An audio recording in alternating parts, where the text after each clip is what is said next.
उस मामले में कुछ। जी मैडम सर, हम जाके देखते हैं। पुष्पा जी, जी मैडम सर। आप एक काम कीजिए, आप एक बार उनके घर भी जाकर चेक कीजिए, जस्ट देखने के लिए कि वो कहीं परेशान तो नहीं है, वो ठीक तो है ना। जी। संतोष शर्मा, हाँ? आप उनका सोशल मीडिया अकाउंट चेक कीजिए, क्योंकि वो बहुत टाइम से अपने सारे अकाउंट्स पर इनएक्टिव है। इनफैक्ट उनका लास्ट पोस्ट कुछ बहुत अजीब सा था कि औरत की इज्जत क्या है, क्या होती है ये इज्जत, कैसे आती है और कहाँ चली जाती है, ऐसा ही कुछ। तो पता लगाइए अगर ऑनलाइन कुछ इन्फॉर्मेशन मिलती है तो, क्योंकि जहाँ तक हमें लगता है ये सुमन वर्मा इतनी आसानी से चुप रहने वालों में से तो नहीं। पता लगाइए, क्या पता चलता है। जी madam sir.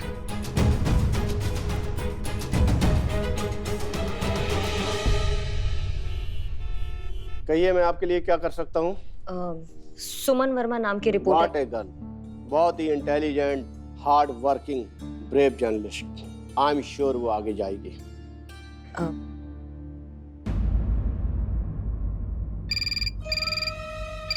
Yes sir. Sandra, अभी तक मेरे पर अपॉइंटमेंट की लिस्ट क्यों नहीं आई? Sorry sir. You are fired. मैं तुम्हें जॉब से निकालता हूँ। Okay sir. कहिए, क्या कह रही थी आप? आप कह रहे थे, आप बता रहे थे सुमन वर्मा के बारे में। सुमन वर्मा, मैं उससे नफरत करता हूँ। काहे सर? अरे मैं यहाँ का बॉस हूँ। जिसको नौकरी से निकालना चाहूंगा निकालूंगा, और जिसे रखना चाहूंगा रखूंगा। और उस सुमन की हिम्मत देखो, उसने बगैर बताए, बगैर इंफॉर्मेशन दिए हुए जॉब छोड़कर चली गई। अरे उसे बताना तो चाहिए था मुझसे, मैं उसे नौकरी से निकालता। अच्छा, मतलब आपके कहने का मतलब है कि सुमन वर्मा अब यहाँ जॉब नहीं करती है? तो मैं क्या फारसी बोल रहा हूँ? नहीं, अचानक से जॉब काहे छोड़ दी सुमन वर्मा ने ना? कुछ तो वजह होगी। सुमन के साथ पत्रकारपुरम मार्केट में हादसा हुआ था, जिसकी वजह से वो डिस्टर्ब हो चुकी थी, और शायद मुझे लगता है इसी वजह से वो जॉब छोड़कर चली गई।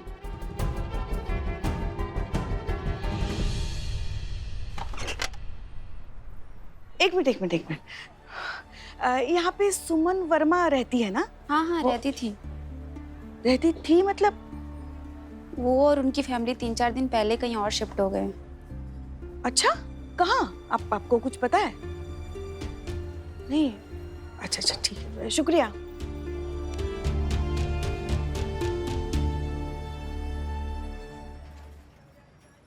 जय Hind madam sir. Madam sir, हम अभी सुमन वर्मा के घर के बाहर ही खड़े हैं, मगर यहाँ तो कोई नहीं है, ताला लगा हुआ है। हमने पड़ोसियों से भी पूछताछ की, मगर वो कह रहे हैं कि 3-4 दिन पहले अपने पूरे परिवार के साथ वो ये घर छोड़ के कहीं और शिफ्ट हो गई है। अब कहाँ शिफ्ट हो गई है ये तो किसी को पता नहीं है। अच्छा ठीक है, आप एक काम कीजिए, आप थाने वापस आइए। हमने करिश्मा सिंह से कहा था कि सुमन के ऑफिस में जाकर पता करें, हो सकता है उनके पास कोई इन्फॉर्मेशन हो। आप वापस आ जाइए।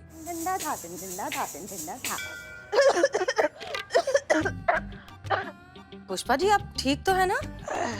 नहीं मैडम सर, लगता है हमें बुखार आ गया है। हमें चक्कर भी आ रहे हैं।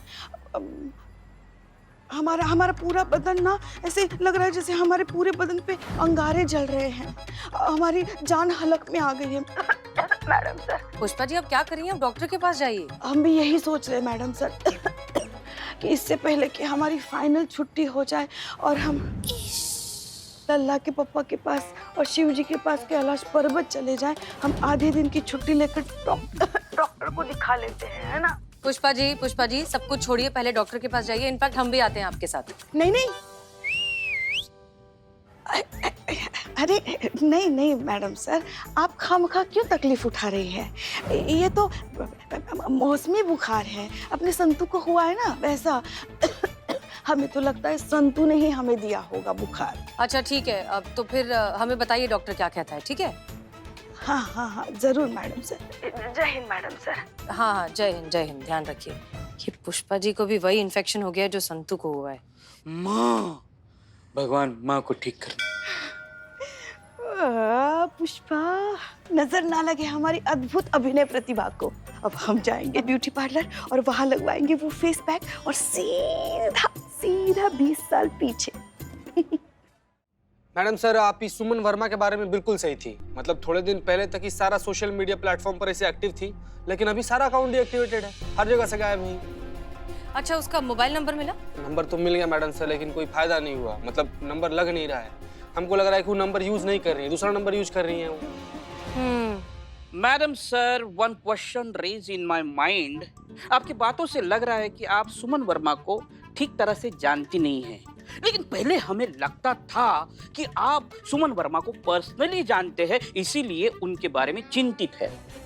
नहीं नहीं, ऐसा कुछ नहीं, हम उन्हें पर्सनली बिल्कुल नहीं जानते। हम उन्हें सिर्फ उनके आर्टिकल्स के थ्रू ही जानते हैं, और वो भी इसलिए क्योंकि वो हमेशा से हमें थोड़ी सी अपनी सी लगी है। उनकी लिखाई हमें खास तौर पर बहुत इम्प्रेस करती है, क्योंकि उनकी लिखाई में ना हमेशा से एक कुछ कर गुजर जाने की जो एक तड़प है, और एक जो मजबूत इरादों वाली जो बात है, वो जो पैशन है, वो बहुत अच्छे से आता है। इसलिए वो हमें बहुत अच्छी लगती है। हमें लगता है कि कुछ लोग हैं अब भी इस दुनिया में जो पूरी ईमानदारी, मेहनत और सच्चाई के साथ अपना काम कर रहे हैं। इसलिए जब अचानक से उनके आर्टिकल्स इस तरह से आना बंद हो गए, तो हमें लगा कि पता लगाना चाहिए कि माजरा क्या है। बस इतना ही। Oh my god madam sir, you are great, you are great. No बातचीत, नो मुलाकात, फिर भी एक रिश्ता कायम कर लिया अपने सुमन वर्मा के साथ, और जिससे रिश्ता कायम कर लिया उनको पता ही नहीं। लिखता है जो तू बात, वो लगती है मेरी सी। कुछ खलिश है शायद तुझ में मेरी सी, और कुछ तपिश है शायद मुझ में तेरी सी।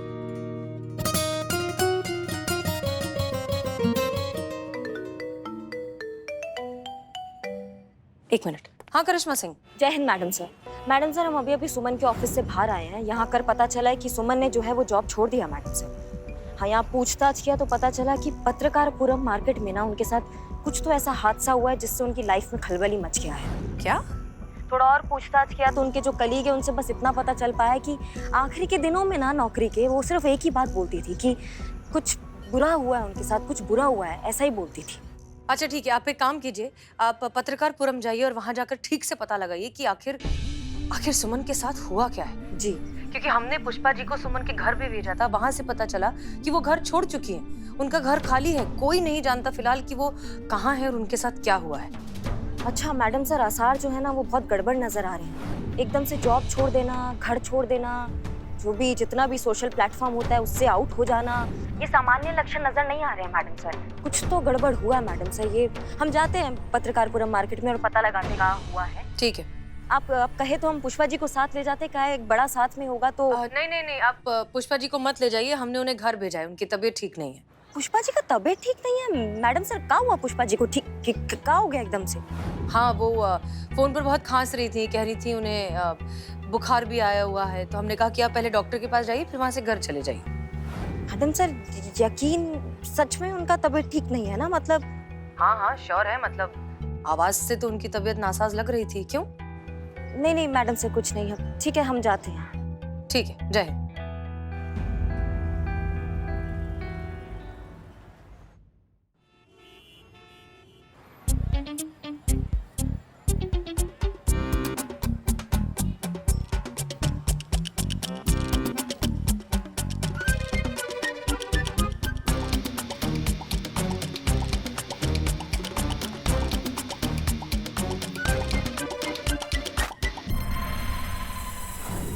लगा पक्का ना हमारी उम्र 10 साल कम दिखेगी, अब वरना हम पैसे वापस ले लेंगे। हाँ बता रहे। कैसी हो पुष्पू? हाँ अरे हम हैं नवाबू, मतलब नवाब साहब। हाँ हाँ, नवाब साहब। आप यहाँ क्या कर रही हैं? भाई ऊपर वाले ने तो आपको ऐसे तौबा चिकन बनाया है कि भाई ये सब चोचले करने की आपको क्या जरूरत पड़ गई? क्या नवाब साहब, आप भी ना। वैसे आप यहाँ कैसे? भाई हमारे यहाँ भी तो अखबार आता है, और उसमें हमने इश्तिहार पढ़ा जिसमें ये लिखा हुआ था कि भाई एक ऐसा फेस पैक है जिसको लगाने से 10 साल उम्र पीछे हो जाती है। तो भाई हमने कहा चलो चल के देख लेते हैं कि इस दावे में कितनी सच्चाई है। सुनो, ध्यान रखना।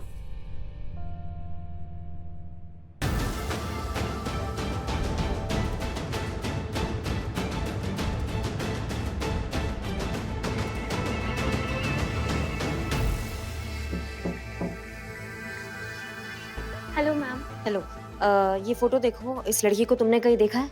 नहीं, एक बार अच्छे से देखो, इसके साथ यहीं कहीं आसपास कुछ दुर्घटना हुआ था। एक्चुअली मैम मैं यहाँ पे नई आई हूँ तो मुझे इसके बारे में कुछ पता नहीं है। मैं आपको अपनी सीनियर से मिला देती हूँ, शायद वो कुछ आपकी हेल्प करे।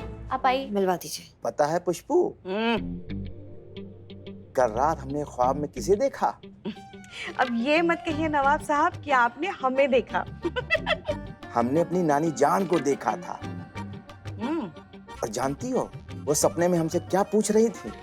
यही पूछ रही होंगी कि सही समय पे अपनी दवाई ली कि नहीं। नहीं नहीं, वो हमसे ये पूछ रही थी कि भाई पुष्पू कैसी है, वो तो हमारे खानदान की जैसी लगती है, हैं? अरे वो तो बड़ी खूबसूरत है, नायाब है, बेमिसाल है। अरे ऐसी औरतें आजकल कहाँ बनती हैं? क्या नवाब साहब, आप भी ना। शीता चतुर्वेदी, एक बात बताइए, अगर सुमन ने अपना फोन बंद कर दिया है तो